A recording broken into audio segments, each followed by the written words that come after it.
Hello guys, welcome to Lokah short studio. ఈరోజు మనం చూడబోతున్నాం ఇన్షాట్లో ట్రెండింగ్ ఫోటోని ఎలా ఎడిట్ చేయాలో చూద్దాం. ఓకే, ఈ వీడియో కనుక మీకు నచ్చినట్టయితే please like, share and subscribe my channel. Okay, ఇంకా లాంగ్ చేయకుండా వీడియోలోకి వెళ్ళిపోదాం. ఫస్ట్ ఇన్షాట్ యాప్ని ఓపెన్ చేయాలి. ఓపెన్ చేశాక మనకి చూడండి, ఇక్కడ 3 ఆప్షన్స్ ఉన్నాయి: వీడియో, ఫోటో అండ్ కాలేజ్. మనం ఇప్పుడు ఫోటోని సెలెక్ట్ చేసుకుంటున్నాం. సెలెక్ట్ చేసుకున్నాక చూడండి, న్యూ మీద క్లిక్ చేసి ఏదన్నా ఒక ఫోటోని సెలెక్ట్ చేసుకోవాలి. చూడండి, సెలెక్ట్ చేసుకుంటున్నా. సెలెక్ట్ తర్వాత కింద మనకి కటౌట్ ఆప్షన్ ఉంటుంది. ఆ కటౌట్ ఆప్షన్ పైన క్లిక్ చేస్తే చూడండి, మనకి కటౌట్ అనేది ఫామ్ అయిపోతుంది. తర్వాత దీని యొక్క క్యాన్వాస్ని సెలెక్ట్ చేసుకోవాలి, అంటే రేషియోని సెలెక్ట్ చేసుకోవాలా. చూడండి, సెలెక్ట్ చేసుకుంటున్నా. 9:16ని సెలెక్ట్ చేసుకుంటున్నా. తర్వాత ఎక్స్పోర్ట్ చేస్తున్నా.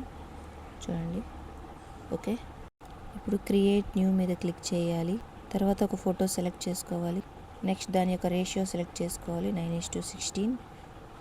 ఇప్పుడు ఫోటోని అడ్జస్ట్ చేసుకోవాలి. అడ్జస్ట్ చేసుకున్న తర్వాత కింద ఆప్షన్స్లో పిప్ అని ఉంటుంది, దాన్ని సెలెక్ట్ చేసుకోవాలి. సెలెక్ట్ చేసుకున్నాక మనం కటౌట్ చేసామే ఆ ఫోటోని సెలెక్ట్ చేసుకోవాలి. దాన్ని తగినట్టు అడ్జస్ట్ చేసుకోవాలి. చూడండి, అడ్జస్ట్ చేసుకుంటున్నాను. తర్వాత చూడండి, అడ్జస్ట్ చేసుకుంటున్నా. ఫోటోని క్లారిటీగా అడ్జస్ట్ చేసుకోవాలి. చూడండి, అడ్జస్ట్ చేసుకున్న తర్వాత ఎఫెక్ట్స్ మీద క్లిక్ చేద్దాం. ఎఫెక్ట్స్ మీద క్లిక్ చేసి సెలబ్రేట్లోకి వెళ్ళాక నియాన్ మీద క్లిక్ చేసామంటే ఇలా వస్తుంది. చూడండి ఎలా వచ్చిందో. దాని తర్వాత టెక్స్ట్ మీద క్లిక్ చేయండి.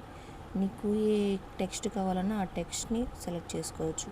చూడండి, నేను ఉస్తాద్ అని సెలెక్ట్ చేశాను. తర్వాత చూడండి, తర్వాత ఈ టెక్స్ట్ని అడ్జస్ట్ చేసుకోవాలి. చూడండి, అడ్జస్ట్ చేసుకుంటున్నాను. తర్వాత ఇంకో టెక్స్ట్ని సెలెక్ట్ చేసుకొని నేను భగత్ సింగ్ అని టెక్స్ట్ చేస్తాను. చూడండి వస్తుంది. తర్వాత ఒక ఇమోజీని సెలెక్ట్ చేసుకుంటా, కూలింగ్ గ్లాస్తో ఉండే ఇమోజీని. చూడండి, సెలెక్ట్ చేసుకున్నాను. తర్వాత ఈ టెక్స్ట్ని కూడా అడ్జస్ట్ చేసుకోవాలి. చూడండి, అడ్జస్ట్ చేసుకుంటున్నాను. టెక్స్ట్ అనేది ఏ ఫామ్లో ఉంటే మనకి బాగుంటుందో చూసుకొని అడ్జస్ట్ చేసుకుంటూ మనం ఈ టెక్స్ట్ని అడ్జస్ట్ చేసుకోవాలి. చూసారా, అడ్జస్ట్ చేసుకున్నాను. ఇప్పుడు ఎక్స్పోర్ట్ మీద క్లిక్ చేసామంటే మనకి ఫోటో అనేది రెడీ అయిపోతుంది. చూడండి, రెడీ అయిపోయింది. ఎలా ఉందో చెప్పండి కమెంట్ సెక్షన్లో. Thank you.